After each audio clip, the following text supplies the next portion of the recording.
أعوذ بالله من الشيطان الرجيم. بسم الله الرحمن الرحيم. لله ما في السماوات وما في الأرض وإن تبدوا ما في أنفسكم أو تخفوه يحاسبكم به الله فيغفر لمن يشاء ويعذب من يشاء والله على كل شيء قدیر.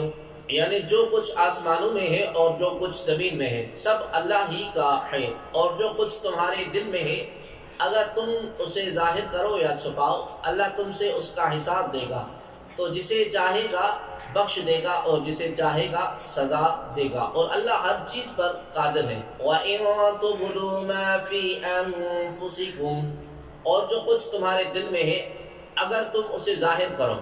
انسان کے دل میں دو طرح کے خیالات آتے ہیں، ایک بطور وسوسہ اور ایک بطور عدم و ارادہ کے. وسوسوں سے دل کو خالی کرنا انسان کی قدرت میں نہیں، لیکن آدمی انہیں برا سمجھتا ہے اور ان پر عمل کرنے کا ارادہ نہیں کرتا. ان کو حدیث نفس اور وسوسہ کہتے ہیں. اس پر مواخذہ نہیں.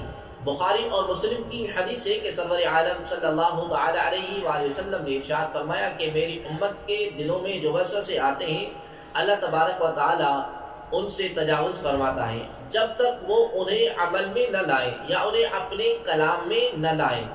یہ وسوسے اس آیت میں داخل نہیں. دوسرے وہ خیالات جن کو انسان اپنے دل میں جگہ دیتا ہے اور ان کو عمل میں لانے کا قصد اور ارادہ کرتا ہے ان پر مواخذہ ہوگا، اور انہی کا بیان اس آیت میں ہے کہ اپنے دلوں میں موجود چیز کو تم ظاہر کرو یا چھپاؤ اللہ تبارک و تعالی تمہارا ان پر محاسبہ فرمائے گا. حضرت علامہ شیخ عبدالحق محدث دہلوی رحمۃ اللہ تعالی علیہ آپ فرماتے ہیں کہ جو برا خیال دل میں بے اختیار اور اچانک آ جاتا ہے اسے حاجس کہتے ہیں. یہ آنی فانی ہوتا ہے، آیا اور گیا. یہ پچھلی امتوں پر بھی معاف تھا اور ہمیں بھی معاف ہے، لیکن جو دل میں باقی رہ جائے وہ ہم پر معاف ہے، پچھلی امتوں پر معاف نہ تھا. اگر اس برے خیال کے ساتھ دل میں لذت اور خوشی پیدا ہو تو اسے ہم کہتے ہیں، اس پر بھی پکڑ نہیں. اور اگر ساتھ ہی کر گزرنے کا پختہ ارادہ بھی ہو تو وہ عزم ہے، اس کی پکڑ ہے.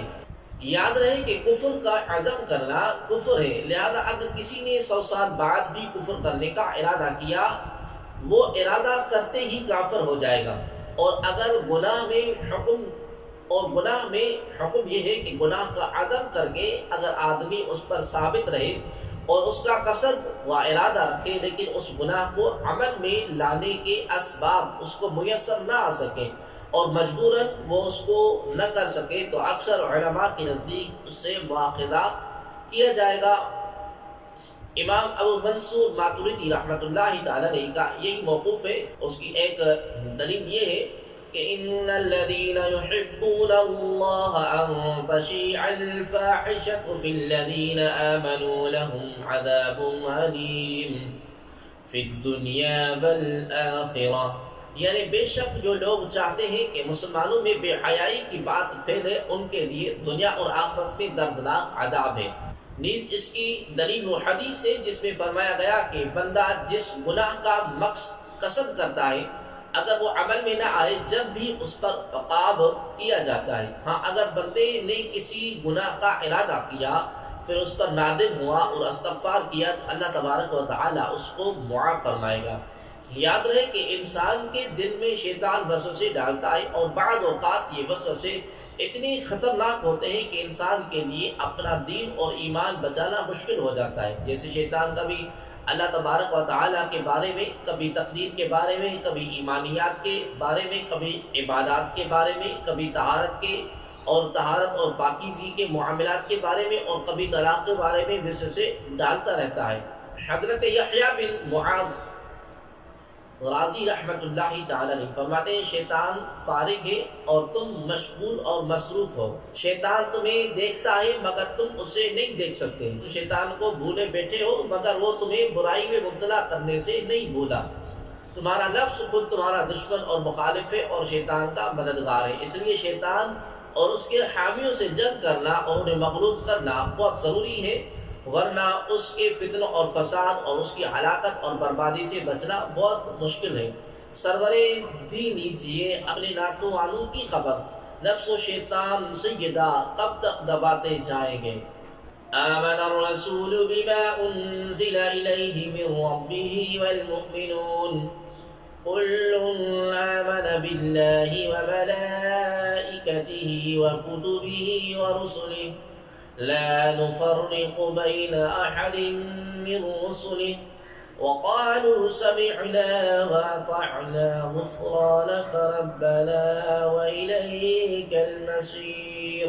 رسول اس پر ایمان لایا جو اس کے رب کی طرف سے اس کی طرف نازل کیا گیا، اور مسلمان بھی سب اللہ پر اور اس کے فرشتوں اور اس کی کتابوں اور اس کے رسولوں پر یہ کہتے ہوئے ایمان لائے کہ ہم اس کے کسی رسول پر ایمان لانے میں فرق نہیں کرتے، اور انہوں نے عرض کی کہ اے ہمارے رب، ہم نے سنا اور مانا، ہم پر تیری معافی ہو اور تیری ہی طرف پھرنا ہے۔ کل آمن، سب ایمان لائے۔ اصول اور ضروریات ایمان کے 4 مرتبے ہیں۔ نمبر 1، اللہ تبارک و تعالیٰ کی وحدانیت اور اس کی تمام صفات پر ایمان لانا۔ نمبر 2، فرشتوں پر ایمان لانا، اور وہ یہ ہے کہ یقین کرے اور مانے کہ وہ موجود ہے، معصوم ہے، پاک ہے، اللہ تبارک و تعالیٰ کے اور اس کے رسول کے درمیان احکام اور پیغام کے واسطے ہیں۔ نمبر 3، اللہ تبارک و تعالیٰ کی کتابوں پر ایمان لانا اور عقیدہ رکھنا کہ جو کتابیں اللہ کریم نے نازل فرمائی اور اپنے رسول کے پاس وحی کے ذریعے بھیجی وہ بے شک و شبہ سب حق اور سچ اور اللہ تبارک و تعالیٰ کی طرف سے ہے، اور قرآن کریم تغییر، تبدیل اور تحریف سے محفوظ ہے اور محکم اور متشابہ پر مشتمل ہے۔ نمبر 4، رسولوں پر ایمان لانا اور عقیدہ رکھنا کہ وہ اللہ تبارک و تعالیٰ کے رسول ہیں جنہیں اس نے اپنے بندوں کی طرف بھیجا۔ تمام رسول اور نبی اللہ تبارک و تعالیٰ کی وحی کے امین ہیں، گناہوں سے پاک اور معصوم ہیں، ساری مخلوق سے افضل، اور ان میں بعض حضرات بعض سے افضل ہیں، البتہ نبی ہونے میں سب برابر ہیں، اور اس بات میں ہم ان کے درمیان کوئی فرق نہیں کریں گے۔ نیز ہم اللہ تبارک و تعالیٰ کی ہر حکم کو سنیں گے، مانیں گے اور اس کی پیروی کریں گے۔ یاد رکھیں کہ ایمان مفصل کی بنیاد یہی آیت مبارکہ ہے۔ لا يكلف الله نفسا إلا وسعها لها ما كسبت وعليها ما اكتسبت ربنا لا تؤاخذنا إن نسينا أو أخطأنا ربنا ولا تحمل علينا إصرا كما حملته على الذين من قبلنا ربنا ولا تحملنا ما لا طاقة لنا به واعف عنا واغفر لنا وارحمنا أنت مولانا فانصرنا على القوم الكافرين۔ یعنی اللہ کسی جان پر اس کی طاقت کے برابر ہی بوجھ ڈالتا ہے، کسی جان نے جو اچھا کمایا وہ اس کے لیے، اور کسی جان نے جو برا کمایا اس کا وبال اس پر ہے۔ اے ہمارے رب، اگر ہم بھولے یا خطا کریں تو ہماری گرفت نہ فرما، اے ہمارے رب، اور ہم پر بھاری بوجھ نہ رکھ جیسا تو نے ہم سے پہلے لوگوں پر رکھا تھا۔ اے ہمارے رب، اور ہم پر وہ بوجھ نہ ڈال جس کی ہمیں طاقت نہیں، اور ہمیں معاف فرما دے اور ہمیں بخش دے، اور ہم پر مہربانی فرما، تو ہمارا مالک ہے، بس کافر قوم کے مقابلے میں ہماری مدد فرما۔ لا یکلف اللہ نفسا الا وسعها، اللہ کسی جان پر اس کی طاقت کے برابر ہی بوجھ ڈالتا ہے۔ اللہ تبارک و تعالیٰ کسی پر طاقت سے زیادہ بوجھ نہیں ڈالتا، لہذا غریب پر زکوٰۃ نہیں، نادار پر حج نہیں، بیمار پر نماز نہیں، قیام فرض نہیں، معذور پر جہاد نہیں، الغرض اس طرح کے بہت سے احکام معلوم کیے جا سکتے ہیں۔ لہا ما کسبت، کسی جان نے جو نیک عمل کمایا وہ اسی کے لیے ہے۔ آدمی کے اچھے کام، اچھے عمل کی جزا اور اس کے برے عمل کی سزا اس کو ملے گی۔ یہ آیت مبارکہ آخرت کے ثواب اور عذاب کے بارے میں ہے، لیکن اس کے ساتھ اس طرح کا معاملہ دنیا میں بھی پیش آتا رہتا ہے کہ ہر آدمی اپنی محنت کا پھل پاتا ہے، محنت والے کو اس کی محنت کا صلہ ملتا ہے، جبکہ سست اور کاہل اور کام چور کو اس کی سستی کا انجام دیکھنا پڑتا ہے۔ لوگوں سے بھلائی کرنے والا بھلائی پاتا ہے اور ظلم کرنے والا خود بھی زیادتی کا شکار ہوتا ہے۔ ربنا لا تؤاخذنا، اے ہمارے رب ہماری گرفت نہ فرما۔ یہاں سے اللہ تبارک و تعالی نے اپنے مومن بندوں کو ایک اہم دعا کی تلقین فرمائی کہ وہ اس طرح اپنے پروردگار عز و جل سے عرض کریں۔ دعا کا مفہوم ترجمے سے واضح ہے، اس دعا کو زبانی یاد کر لینا چاہیے۔ سورہ بقرہ کی ان آخری 2 آیتوں کی بڑی فضیلت ہے۔ حضرت جبیر رضی اللہ تعالی عنہ سے روایت ہے کہ نبی اکرم نور مجسم صلی اللہ تعالی علیہ وآلہ وسلم نے فرمایا، اللہ تبارک و تعالی نے سورہ بقرہ کو ان 2 آیتوں پر ختم فرمایا ہے جو مجھے اس کے عرش کے خزانے سے عطا ہوئی، لہذا انہیں سیکھو اور اپنی عورتوں کو سکھاؤ۔ یہ نماز یعنی نماز میں ان کی قرات کی جاتی ہے اور قرآن و دعا ہے۔ کما حملتہ علی الذین من قبلنا، جیسا تو نے ہم سے پہلے لوگوں پر رکھا تھا۔